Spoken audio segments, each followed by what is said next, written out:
Hello guys. कैसे हैं आप सभी लोग। उम्मीद करते हैं कि आप सभी लोग बहुत अच्छे होंगे और अपनी पढ़ाई बहुत ही मेहनत और लगन के साथ कर रहे होंगे। तो गाइस, आज हम अपनी साइंस की सीरीज़ को आगे बढ़ाते हुए साइंस के टॉप 45 क्वेश्चन लेकर आए हैं और ये रिवीजन जो हमारा रहता है वो टॉपिक वाइज रिवीजन रहता है। गाइस, यकीन करिए कि इस क्लास को करने के बाद आपको साइंस की रिवीजन करने की ज़रूरत नहीं पड़ेगी, भले ही आपने नोट्स या पढ़ा कहीं से भी हो। ठीक है, तो गाइस एक बार वीडियो को देखिए और वीडियो को एक बार पूरा देखिए कि आपको कंटेंट कैसा लगता है। आपको बहुत ही ऑथेंटिक और डेडिकेटेड कंटेंट लेकर आते हैं जो एग्जाम्स में पूछा गया होता है। ठीक है, और ये हम जितने भी क्वेश्चन लेकर आते हैं वो सभी क्वेश्चन PYQ होते हैं।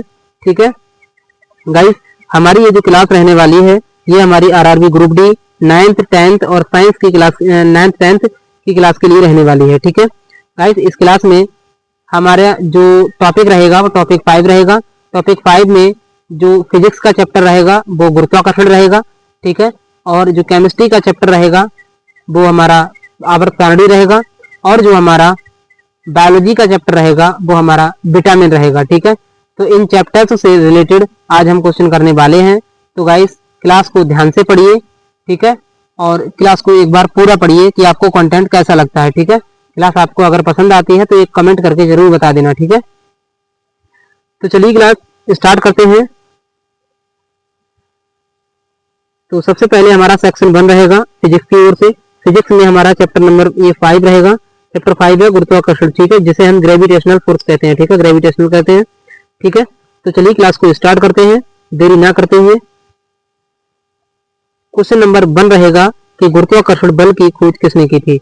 आपको बता दें जो गुरुत्वाकर्षण बल है इसकी जो खोज की थी वो हमारे न्यूटन साहब ने की थी, यानी ऑप्शन नंबर बी इस क्वेश्चन का राइट आंसर होगा। ठीक है, चलिए आगे बढ़ते हैं।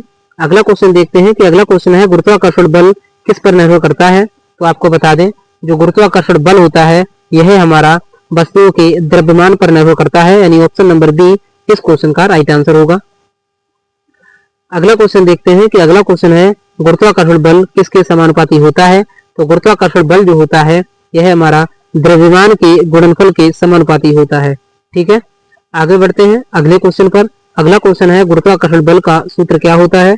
तो गुरुत्वाकर्षण बल का जो सूत्र होता है वो F बराबर Gm1m2/r², यह सूत्र होता है। ठीक है, आगे बढ़ते हैं अगले क्वेश्चन पर। अगला क्वेश्चन है कि G का मान, जिसे हम गुरुत्वाकर्षण स्थिरांक बोलते हैं, SI इकाई में क्या होता है। यानी कि आपको बताना है कि कैपिटल G का मान क्या होता है। तो आपको बता दें जो कैपिटल G का मान होता है वो 6.67 × 10⁻11 newton metre square upon kilogram square. ठीक है, ये इस क्वेश्चन का right answer option number B होगा। अगर आपसे पूछ लेता यहीं पर स्मॉल जी का मान, तो स्मॉल जी का मान जो होता वो 9.8 मीटर प्रति सेकेंड स्क्वायर इसका राइट आंसर होता है। ठीक है, तो आगे बढ़ते हैं। अगला क्वेश्चन रहेगा कि गुरुत्वीय त्वरण स्मॉल जी का औसत मान पृथ्वी पर कितना होता है। तो इस क्वेश्चन का right answer option number B होगा, 9.8 × मीटर प्रति सेकंड स्क्वायर। ठीक है, अगला क्वेश्चन देखते हैं क्वेश्चन नंबर 7। गुरुत्वीय त्वरण स्मॉल जी पृथ्वी पर कहाँ अधिक होता है। तो स्मॉल जी का मान पृथ्वी के ध्रुवों पर सबसे अधिक होता है, यानी ऑप्शन नंबर बी इस क्वेश्चन का राइट आंसर होगा। अगला क्वेश्चन देखते हैं क्वेश्चन नंबर 8। किस वैज्ञानिक ने कहा कि सभी वस्तुएं समान दर से गिरती हैं, यानी समान दर से गिरने वाली वस्तुएं। आपको बता दें यह हमारे गैलीलियो साहब ने कहा था, यानी ऑप्शन नंबर बी इस क्वेश्चन का राइट आंसर होगा।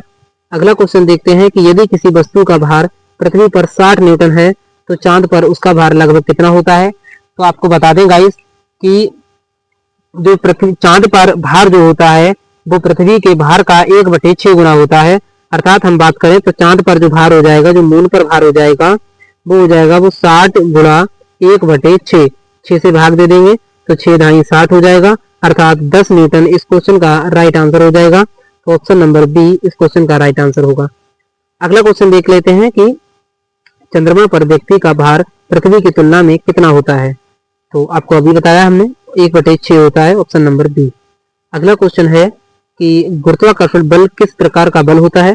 तो गुरुत्वाकर्षण बल जो होता है वो असंपर्क बल होता है, यानी ऑप्शन नंबर सी इस क्वेश्चन का राइट आंसर होगा। अगला क्वेश्चन देखते हैं किसी वस्तु का भार किस पर निर्भर करता है। तो किसी भी वस्तु का जो भार होता है वो हमेशा गुरुत्वीय त्वरण पर निर्भर करता है, यानी ऑप्शन नंबर सी इस क्वेश्चन का राइट आंसर होगा। अगला क्वेश्चन है यदि पृथ्वी की त्रिज्या दोगुना कर दी जाए, यानी किसी पृथ्वी की अगर त्रिज्या दोगुनी कर दे तो स्मॉल जी का मान कितना हो जाता है। तो स्मॉल जी का मान आपको बता दें तो कम हो जाएगा, और कम कितना हो जाएगा, 1/4 कम हो जाएगा। ऑप्शन नंबर सी इस क्वेश्चन का राइट आंसर होगा।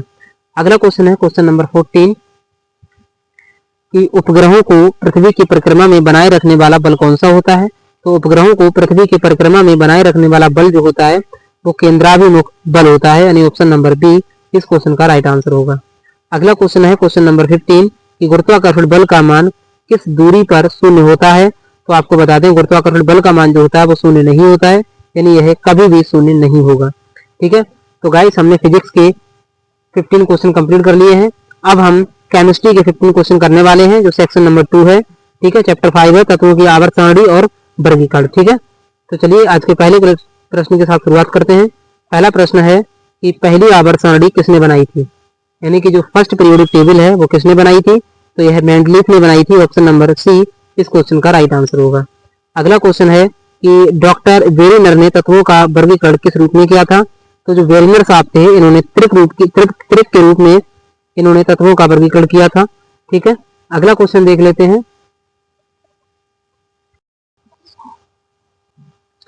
तीसरा क्वेश्चन है कि जो न्यूलैंड्स ने तत्वों के वर्गीकरण के लिए कौन सा नियम दिया था। तो न्यूलैंड्स ने तत्वों के वर्गीकरण के लिए नियम दिया था वो कौन सा था, तो वो अष्टक नियम था। ऑप्शन नंबर बी इस क्वेश्चन का राइट आंसर होगा।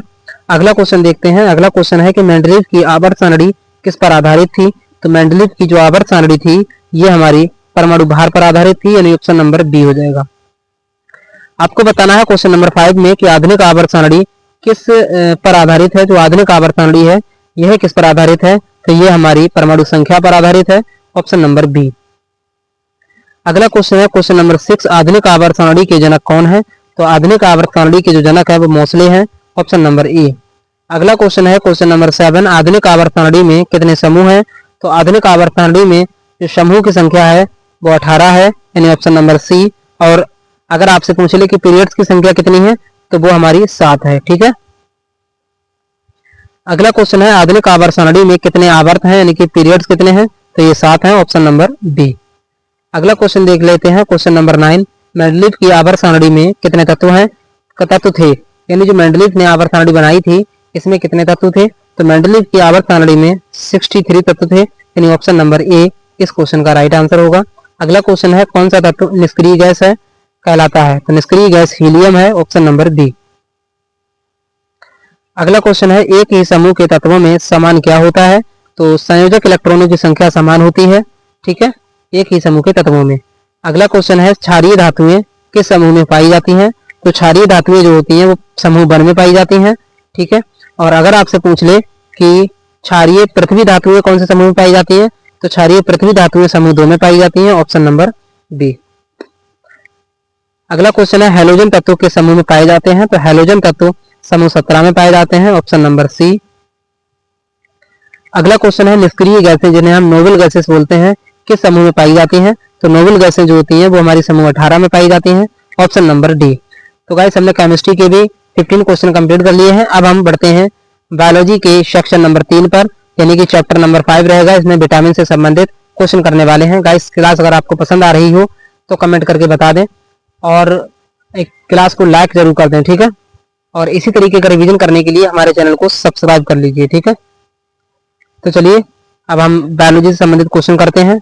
आज का पहला क्वेश्चन रहेगा बायोलॉजी का कि विटामिन ए की कमी से कौन सी बीमारी होती है। तो विटामिन ए की कमी से नाइट ब्लाइंडनेस हो जाता है, यानी कि रात में देखना कम हो जाता है। Option number C. Question number 2 है विटामिन बी1 को क्या कहा जाता है। तो विटामिन बी1 का रासायनिक नाम होता है थायमीन। Option number A. ठीक है, अगला क्वेश्चन देखते हैं। क्वेश्चन नंबर 3 है विटामिन बी12 की कमी से कौन सी बीमारी होती है। तो विटामिन बी12 की कमी से पार्निशियस एनीमिया हो जाता है, यानी ऑप्शन नंबर सी इस क्वेश्चन का राइट आंसर होगा। अगला क्वेश्चन देखते हैं विटामिन सी की कमी से कौन सी बीमारी होती है। तो विटामिन सी की कमी से स्कर्वी रोग हो जाता है। Option number A. अगला क्वेश्चन है विटामिन डी की कमी से कौन सी बीमारी होती है। तो विटामिन डी की कमी से रिकेट्स हो जाता है। Option number A. अगला क्वेश्चन है कि क्वेश्चन नंबर 6 विटामिन के की मुख्य भूमिका क्या है। तो विटामिन के की मुख्य भूमिका है रक्त जमने में सहायता करता है। अगला क्वेश्चन है कौन सा विटामिन शरीर में सूर्य के प्रकाश से बनता है? तो विटामिन डी जो होता है ये हमारा सूर्य के प्रकाश से बनता है। कौन सा विटामिन गर्मी या पकाने से नष्ट हो जाता है? तो विटामिन सी जो है वो गर्मी या पकाने से नष्ट हो जाता है। अगला क्वेश्चन है कि विटामिन बी2 को क्या कहा जाता है? तो विटामिन बी2 को राइबोफ्लेविन भी कहा जाता है। अगला क्वेश्चन है विटामिन बी3 की कमी से कौन सी बीमारी होती है? तो विटामिन बी3 की कमी से जो बीमारी होती है वो पेलाग्रा बीमारी होती है, ऑप्शन नंबर ए। अगला क्वेश्चन है कि क्वेश्चन नंबर 12 कौन सा विटामिन घुलनशील नहीं है जल में? तो जल में घुलनशील विटामिन कौन सा नहीं है? तो विटामिन डी नहीं है जल में घुलनशील विटामिन, ठीक है। अगला क्वेश्चन है कौन सा विटामिन एंटी स्कर्विक विटामिन कहलाता है? तो एंटी स्कर्विक विटामिन जो है हमारा विटामिन सी कहलाता है, ऑप्शन नंबर बी। अगला क्वेश्चन देखते हैं कि विटामिन ए का मुख्य स्रोत क्या होता है? तो विटामिन ए का मुख्य स्रोत गाजर होती है, ऑप्शन नंबर ए इस क्वेश्चन का राइट आंसर होगा। अगला क्वेश्चन देख लेते हैं। अगला क्वेश्चन रहेगा कि विटामिन बी कॉम्प्लेक्स में कौन कौन से विटामिन आते हैं? तो विटामिन बी कॉम्प्लेक्स में vitamin B1, बी2, B3, B6, B12 आदि आते हैं, ठीक है। तो इस क्वेश्चन का राइट आंसर हो जाएगा ऑप्शन नंबर ए। तो गाइस इस तरीके से हमने साइंस के टॉप लगभग 45 प्लस क्वेश्चन कंप्लीट कर लिए हैं, ठीक है। क्लास गाइस आपको अगर पसंद आई हो तो क्लास को लाइक कर देना, ठीक है, और कमेंट करके जरूर बता देना कि आप किस तरीके की और वीडियो चाहते हैं, ठीक है, और आपको ये वाली वीडियो कैसी लगी, ठीक है। और इसी तरीके का शानदार रिवीजन करने के लिए हमारे साथ जुड़ जाइए, हमारे चैनल को सब्सक्राइब कर लीजिए, ठीक है। तो चलिए गाइस आज इतना ही रखते हैं। तो आज के लिए इतना ही, धन्यवाद।